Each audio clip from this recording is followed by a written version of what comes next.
We are thrilled to welcome back. We have decided her title is the amazing Virginia Graham, who has been with Smart, or a friend of Smart, and doing presentations for Smart basically since the very beginning. She is a women's healthcare nurse practitioner and will be presenting on gynecological health. Okay, so my name is Virginia Graham. I have been a GYN nurse practitioner for probably 35 years. I spent the last 25 years at St. Luke's Roosevelt in the HIV clinic. Prior to that, I was at Kings County and other places around. So today what I'm going to do is walk you through the GYN exam and what to expect. It makes it less scary and it's good information to know. It may not be information that you want to know, but you need to know it to have a healthy life. Okay. So the first thing when you come in is we will take a GYN history. The history consists of how many times you've been pregnant, how many children you have, how many miscarriages, abortions, and how many living children there are. The next step will be your last menstrual period. Now, in the United States now, the average age for menarche, which is the first period, is now age 11.9. 10% of all young girls now have their period at age 10. It's decreasing. It used to be age 13, but now it's age 10. Once we get our period, we enter into the reproductive stage of our life. That's from about age 15 to about 44. During that time, we can get pregnant. We will have our periods on a monthly basis for most of us. Life will just settle into a routine until about age in the mid 40s, we go through what is called the perimenopause. During that time, period is going to be a little bit, it will be irregular. It will be maybe heavy at times. It may be lighter. We may skip periods. Life isn't so predictable and it may be miserable. That's the time that we start to get, what's called the hot flashes. Now, hot flashes can be miserable. Do we have a cure? No. There is estrogen will help, but estrogen can kill you. Estrogen can cause cancer. So we try not to give estrogen. There are other medications that can help with hot flashes, but none of them will just totally cure the hot flashes. What I recommend is putting water bottles into the freezer, taking them out before you go outside. When you're on the subway, when you feel a hot flash come on, put the water bottle on your skin. And then when the ice melts, just take little sips of water and it'll cool you down. Wear layers. You can take them off when you feel a hot flash coming on and put them back on after the hot flash leaves. At night, you can sleep with the windows open. You're not going to get sick. You're not going to get pneumonia. Your partner can put on a sweatshirt. It's just much easier for a person that's cold to make themselves warm rather than a person that's very warm to make themselves cooler. Also, scarves are your friends. You can wear it, particularly in the summertime when you're standing on the subway platform. You don't have to put it on, leave it in your bag, put it on once you get in the subway and you're cold. You can put it on and take it off when you feel the hot flash. Hot flashes can last. I was told when I was in school that they last for 1 year. Hot flashes can last at least 10 years, even longer. Unfortunately, they will eventually fade and go away, but it's a fact of life. The other thing during the 40s is it's very important to keep what we call a menstrual calendar. Write down your last menstrual period. Your periods are going to be irregular. and you'll never know when your last menstrual period is. Menopause is 1 solid year without a period. Once you go 1 year without a period, you should not start to bleed again. If you do, that's a problem that needs to be addressed. So keep a record, because you're never going to remember that your last period was last April. Unless it occurs during a holiday, Christmas or New Year's, whatever, you'll never remember. So keep a record. Then after the period stops, after you went your year and everything, then you're considered postmenopausal. The next thing that we ask about is family history, particularly breast and ovarian cancer. Breast cancer, keep in mind, breast cancer only occurs in 10 to 15% of families. So that's the genetic cancers. If you have a family history of breast cancer, the first degree relatives, which are your mother, your sister, your daughter, those are the most important. Cousins, aunts, depends. They're not, but they are not as important as a mother, a sister, or a daughter. Okay. It also is very important to know how old they were. The younger they were when they developed cancer, the higher the risk is for you. So try to find out how old they were when they got their cancer. Okay. If this is what we call premenopausal, before menopause cancer, then your doctor may recommend going to a genetic counselor. That's up to the doctor and up to you too. It's an important decision to make. Ovarian cancer is kind of rare, and a lot of people think that their mothers had ovarian cancer when they really had cervical cancer. It's important for you to find out if it was ovarian versus cervical. Cervical cancer is very common. So you want to find out, was it really ovarian cancer? Because that's much higher risk than anybody that has had cervical cancer. After that, we will take a surgical history, ask you what surgery you've had done. If you're a woman who has had a complete hysterectomy, that's a total abdominal hysterectomy, you're HIV negative, and you don't have a cervix. A total abdominal hysterectomy means that they took out the cervix and the uterus, the tubes and ovaries. If that happens and you've had a negative pap smear before the surgery, you really don't need to have any more pap smears, but this is something that you discuss with your doctor. Then we ask about sexually transmitted infections in the past. Some sexually transmitted infections can be either viral or bacterial. Bacterial infections can be treated with antibiotics. Viral infections can be managed. We don't have a cure, with the exception of hepatitis C. We do have drugs for hepatitis C, but others we have vaccines, and we do have medication.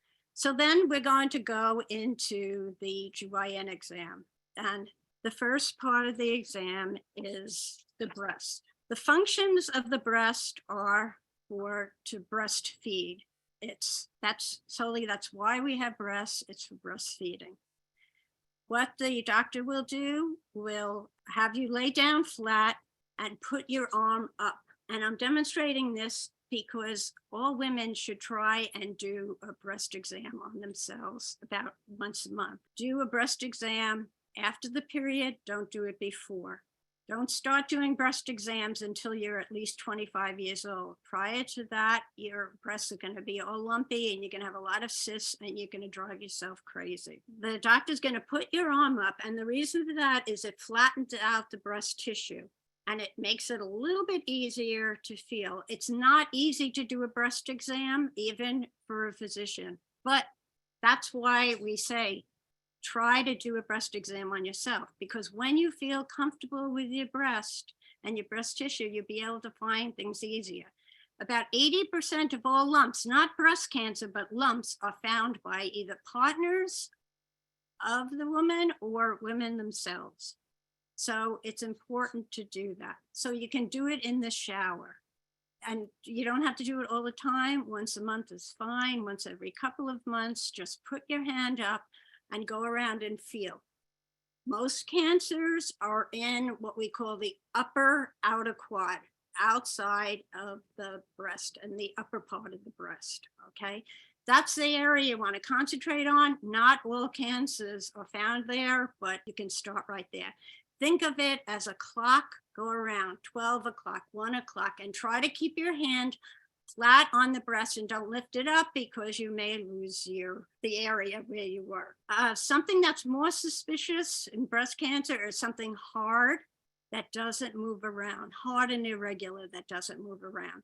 When you do it, especially at first, you're going to feel all lumps and bumps in the breast. That's what the breast is made up of milk glands, milk ducts, connective tissue, and fat tissue. And then there's blood vessels in that there. But those milk glands and milk ducts are going to feel like lumps. And if you have questions, just come in, talk to your provider, and find out more about it. So you go around, as I said, and feel. You want to go underneath the arm, not superficially. You're going to feel, well, hair bumps, and you will find, from shaving and everything, you want to go in deep and look for, again, you're looking for lymph nodes there. A mammogram will start we should start about age 40, okay, age 40 to 45. If you do have a family history of breast cancer, you will be starting at the 5 to 10 years before the age of the person who had breast cancer. In other words, if your mother had breast cancer at 39, they're going to start looking at age 29. You're going to start getting mammograms, MRIs, and that. Again, most breast cancers do not run in families. The biggest risk factor for breast cancer is being female or having breasts. Okay. Do not get nervous if once you have a mammogram, they call you back. Most women are getting called back. If they can't see every part of your breast, they're going to call you back and ask you to come in for other pictures. It does help to go to the same place all the time, because that way the radiologist has the ability to compare them to last year. If you go to a different place, you can go and you can pick up, they can give you a disc now. It's very easy. It's not all the films that we used to have to carry all over the place. And you can give that to the radiologist and they can compare it. The other thing going on now is called dense breasts. If your ducts, your breast ducts and your breast lobes, they take up more than 40% of the breast tissue, you have what is known as dense breasts. Most young women have dense breasts. The older we get, the less dense they get, the more fat tissue that we have. If they send you a letter saying that you have dense breasts, do not get worried. It does not mean that you're at a higher risk for cancer, but it's harder for the radiologist to read the mammogram. So they may call you back for further tests. In New York State, they do have the breast law where they're supposed to pay for a follow-up if you need other films after you have your mammogram. So you can get that at different clinics. Also, pain is don't not get a mammogram because you don't have pain. Pain is not a symptom of breast cancer. Unfortunately, if women with breast cancer don't have pain for many years to come. A lot of women say they don't have any pain, so they don't need a mammogram. You do. And the statistics on breast cancer are much, much better than they used to be. As I said, you need to follow up. If they call you and ask they want more pictures, I know it's a pain in the neck. I know a mammogram hurts. It hurts me, but it's a very important test to do. So that's the breast. Now we're going to move down, and you're going to get you down on the table, and they're going to put your legs up into the stirrups. Okay, this is called the pelvic exam. The first thing we look at it's called the external genitalia, and there's hair. Pubic hair is there for a reason. It's there to fight, it's a protection. It's there to pick up bacteria. It's there to pick up anything else that goes on, and it protects the rest of your body. I know particularly when young women like to shave, hate the hair, think it's disgusting. I would recommend just trimming the hair and leaving the hair there. When you shave, you can cause little nicks and cuts, and they fill up with bacteria, and it's hard to get rid of. It's a pain in the neck and it hurts. So whatever you want to do, but I would recommend just trimming the hair. Okay. Next, we have the internal and the external labia or lips outside. What we're looking at during the exam, we're looking for lumps, sores, bumps. Okay. Again, the internal and external labia are there for a reason. That's to protect the area again. At the top is the clitoris. Now, the clitoris is the female pleasure center. The clitoris is there forever. It never gets what we call atrophies or gets old. It's there. And female clitoris has about 8,000 nerve endings. It's twice as many nerve endings as in the penis. So enjoy yourself. And masturbation is good. Masturbation helps keep us lubricated. It helps keep the vagina moist, and moist is good. You don't want a dry vagina. Next, okay, so I said we look for lumps and bumps. So what we look for, some bumps can be warts. There's different types of warts. Most warts are not very dangerous. They're there. They're more of a nuisance than anything else. They can go away on their own, or you can get medication, get rid of them. They're caused by the HPV virus, the human papilloma virus. I'm going to talk more about the HPV virus in a little while. As I said, the warts, they for the most part, warts don't cause many problems. If they're big and moist, they can be caused by syphilis, and that is a problem. That can be a sign of secondary syphilis. They will go away eventually after you get antibiotics, but if you have anything, you really need to come in and have them looked at. Sores. You can get sores on the external, internal labia. Sores may be caused by herpes 1 or herpes 2. You can get herpes 1 in the vagina. Herpes 1 is generally on the lips. It's very common in New York City. We've all been exposed to herpes 1 because on the subway, well, before COVID, when we were all together in an area, when people cough, sneeze, we get exposed to herpes 1. We may, if they do a blood test, you may come out positive. You may say, I don't know, I've never gotten a sore. Not everybody does get a sore, but some people do. But through oral sex, you can get herpes 1 down near the vaginal area. It's less intense than herpes 2. Herpes 2 is the external and internal vaginal area, and it's very painful. You know you have it. And it can be controlled by Valtrex or acyclovir, different drugs. It's a virus, so we don't have a cure for it, but it can be managed. The other thing is that area has loads of glands, which keeps the area moist, and the glands can get clogged. The glands can become enlarged, in particular, what we call the Bartholin gland. It's down in the lower beneath the vagina on the right and left side. Most of the time, it's just an enlarged area. It's like a balloon there. And sometimes women don't even know they have it, even though it's pretty large. But you can get an abscess there caused by E. coli from the anal area. You have to be careful when you wipe yourself. You wipe yourself from the front to the back. Don't go from the back to the front. You can infect yourself with bacteria from the rectal area.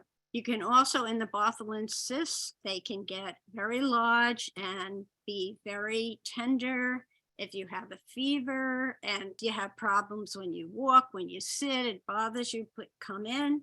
We need to take a test for gonorrhea, chlamydia can cause a Bartholin abscess. That has to be drained. It may need surgery.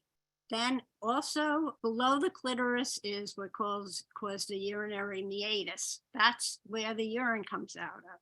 And then we have the anus down at the bottom. We are seeing some anal cancers in women, particularly in women. We are doing some anal pap smears, particularly on women that are immunocompromised. So we will be doing what happens is we put in like a Q-tip, roll it around and send it like a pap smear like we would from the cervix. And that goes to the lab. Not everybody is doing it, but as the statistics get higher, it may become more routine and part of the exam. Then we move on. Then after that part, we move into the vagina. In the vagina, the provider will put in what's called a speculum, that the clamp that goes in, that will go into the vagina, and we will take a look and see what's going on. Discharge is normal. Discharge is your friend, okay? It's totally normal unless it's very, very itchy. And I'm not talking about an occasional itch. I'm talking about you can't think of anything else but you want to scratch. Unless it's yellow when you wipe yourself. Again, everybody's discharge will turn yellow on the panty line. That's normal, okay? It's yellow, bright yellow or green when you wipe yourself.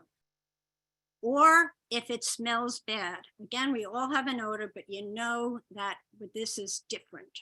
Okay, that's all. If you have any of those three things, it needs to be checked out. Douching is very bad. Don't douche. If you have a problem, go in and get medication and take care of the problem. But douching, you can send bacteria from the vagina up into the uterus.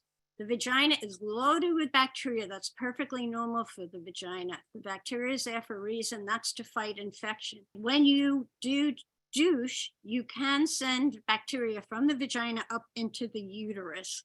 This is the vagina down here, and you don't want to send bacteria up there into the uterus. You will get an infection. It also cleans out the vagina, but as I said, the vagina is not made to be clean. It's there for a reason, and that bacteria is there. And you may feel good for 2 days after douching, but that bacteria is going to grow back. And if the bad bacteria grows back first, you can give yourself a worse infection. Next, we go then with the speculum, we look for what's called the cervix. The cervix is the opening to the uterus. The cervix, when we put our fingers in and feel, it feels like the tip of your nose right there. The cervix is where we do what's called the pap smear. The pap smear is a test for cervical cancer. Now we are able to do a test for the HPV virus. 95% of cervical cancers are caused by HPV. Now, there is a vaccine for HPV. You can get it up until age 45. It's highly recommended. You can get the Gardasil 9, which covers 9 different strains of the HPV, which causes cancer. Australia made it mandatory for all their young women to get the HPV vaccine, and they are on track to eliminate cervical cancer by 2035. So it does work. We know that women who have had it have very few, if any, cases of cancer. Okay.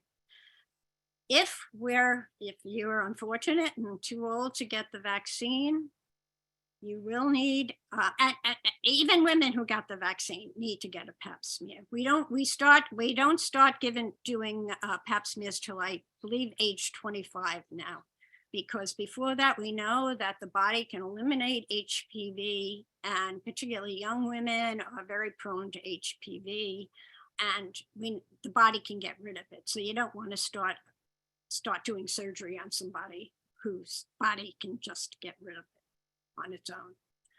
But The older we get, the harder it is to get rid of these precancer cells. HPV takes years to develop into cancer. We have years to take care of it. No woman should ever die of cervical cancer. With the pap test, we also do HPV testing. And if you have no HPV or none of the high risk HPV, then you can go from 3 to 5 years, depending on what they find, without a pap smear. So it doesn't have to be done every year anymore if they're doing an HPV test. If they do find abnormal cells on the cervix, you're going to need another test, which is called a colposcopy. Colposcopy is where you go to the clinic, they put some acetic acid, which is vinegar, on your cervix, and then look with it's called a colposcope, which is like a set of binoculars, and it magnifies everything. And if they see any white areas, they will take a biopsy, send it to the lab, and see what it's showing. If they are precancerous and it's a high risk, you will have to have it removed because it can go on to cervical cancer and you want to remove it before. Most of the time that can be done in the office, where it's called a leap. And it's like having a hot knife, and they go through and they just take it out and send it to the lab. Also in the cervix is where gonorrhea and chlamydia live. You want to go in, if you have any discharge, like I said, any smelly discharge or like greenish discharge or anything, go into the clinic and have a culture done. You want to take care of the infection while it's in the cervix. You don't want it to move up, what we call an ascending infection. You don't want it to go from the cervix to the uterus and all the way up to, from here, this is the cervix right here, the opening here. You don't want it to go up into the tubes up here. If it goes into the tubes there, that's called a PID, or pelvic inflammatory disease. Okay, so that's it with the cervix. Now we're moving on. We're up to the uterus now. The uterus is where the period comes from. This is the uterus. Right here and here, okay? This is where the period comes out of. This is where the baby, if you're pregnant, that's where the baby stays, in there in the uterus. There is uterine cancer, is very easy to detect. As I said, once you have go through menopause, and if you have bleeding, you need to come in and just have it checked out. It's very easy to check it out. Uterine cancer is very easy to take care of, and just to eliminate any bleeding, heavy bleeding or whatever, go in, get it checked out. It just takes a few minutes and you can save your life. From the uterus, we go up into the tubes. As I said, right up here, you don't want any infections in there. The reason, they're like spaghetti inside. Once you get an infection in there, you can get, what happens is the body starts to wall it off and you can get an abscess. You get an abscess and the abscess can open, explode, and women die from it. It needs to be taken care of. That's something that you have to go into the hospital with and get IV antibiotics. After PID, you can get what we call adhesions, or like scar tissue.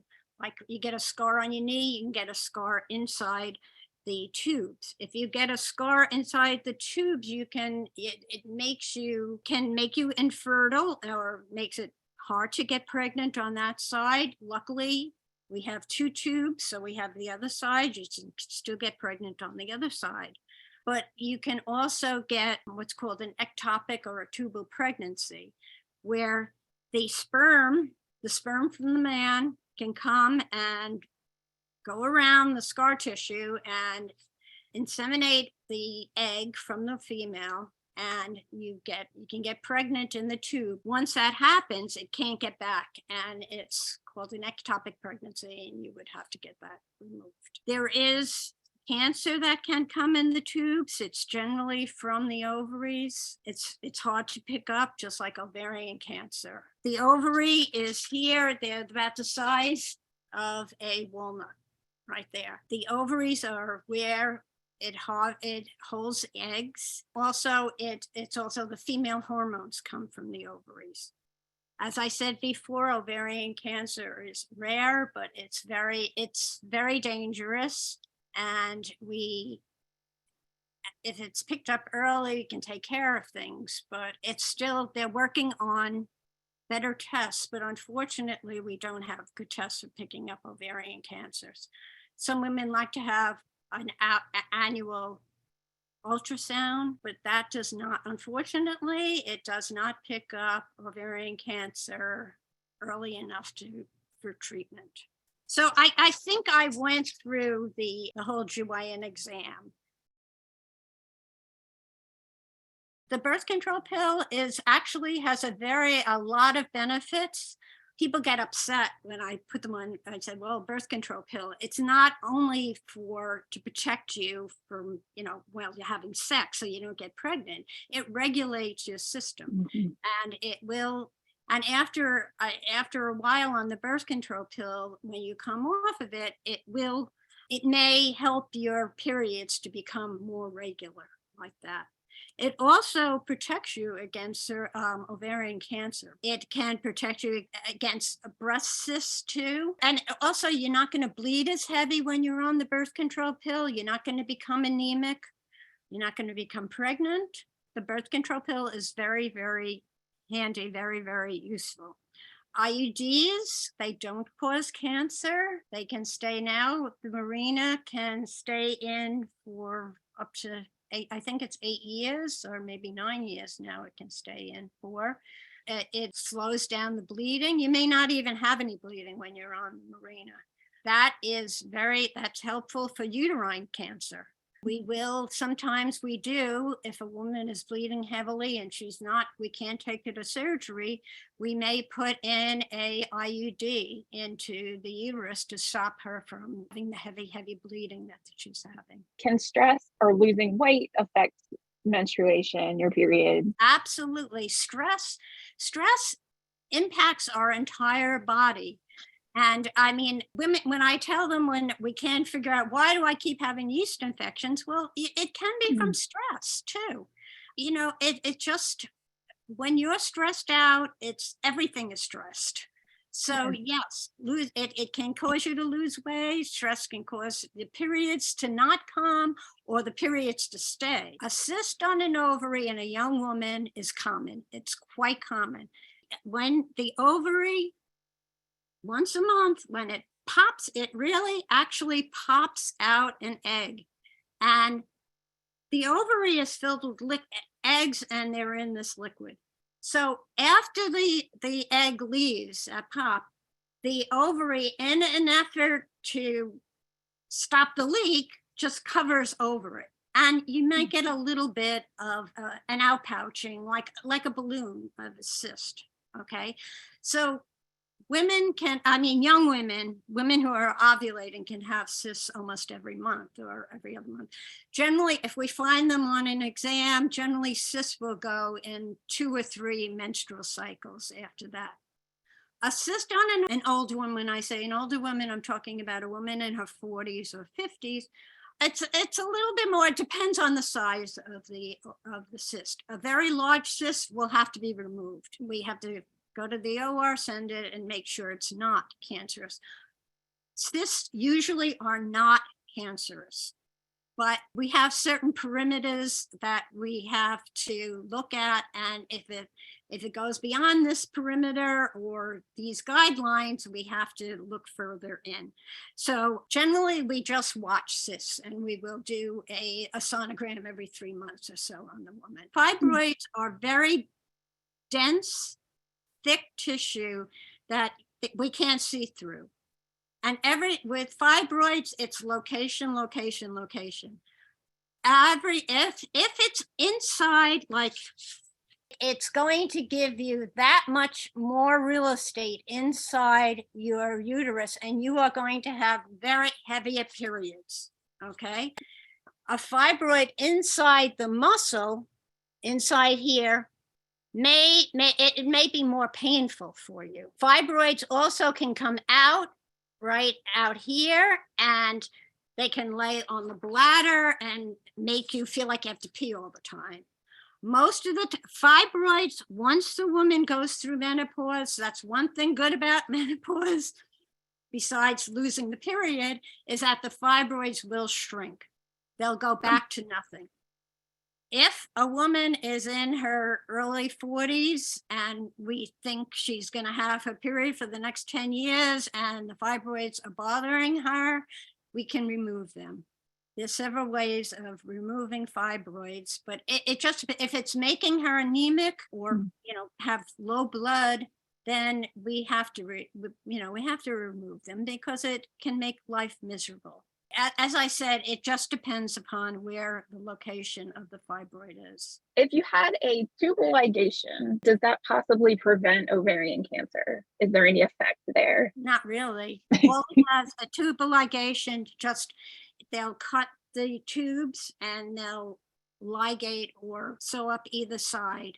We don't tie tubes anymore. We used to tie tubes, but ties came undone and women get gotten pregnant. But no, it doesn't. I didn't realize that was a description of what was actually done. I thought it was just like a little phrase. I didn't realize they were tied. Yeah. No, they used to go in with suture material and actually just tie them off. Do men get breast cancer? Yes, men, not to the extent that women do, but and also trans men do need to continue, if they haven't had surgery, upper surgery, they do need to have mammograms. If they have had top surgery, they probably should just do an MRI, because they may not get all the breast tissue and you may develop cancer in there. If you have had either your uterus removed or maybe you're on birth control or something, how does it become clear to you that you are premenopausal or menopausal? Now, a woman who has surgery and has her ovaries removed, that's an instant menopause. Okay. Got they it. do surgery and they just remove the uterus and they just leave the ovaries, it's much harder. She'll know because if she may have hot flashes. If you still have your ovaries, you may have the hot flashes. Okay. So you may not have hot flashes. You may not. If you don't have a uterus, there's no signs of menopause, particularly if you don't get hot flashes, which is very nice. You may just slide into, old age. Congratulations. Yeah. Congratulations. Yeah. The birth control pill is very helpful for hot flashes. But again, you can only stay on the birth control pill for so long. And then we have to take it off. And then, hormone replacement therapy, which is it's a much lower dose estrogen. We find a lot of women on hormone replacement therapy can develop breast cancer. So it's hard. We try to stay away from hormones. Unfortunately, it's, as I said, wear layers and drink ice water.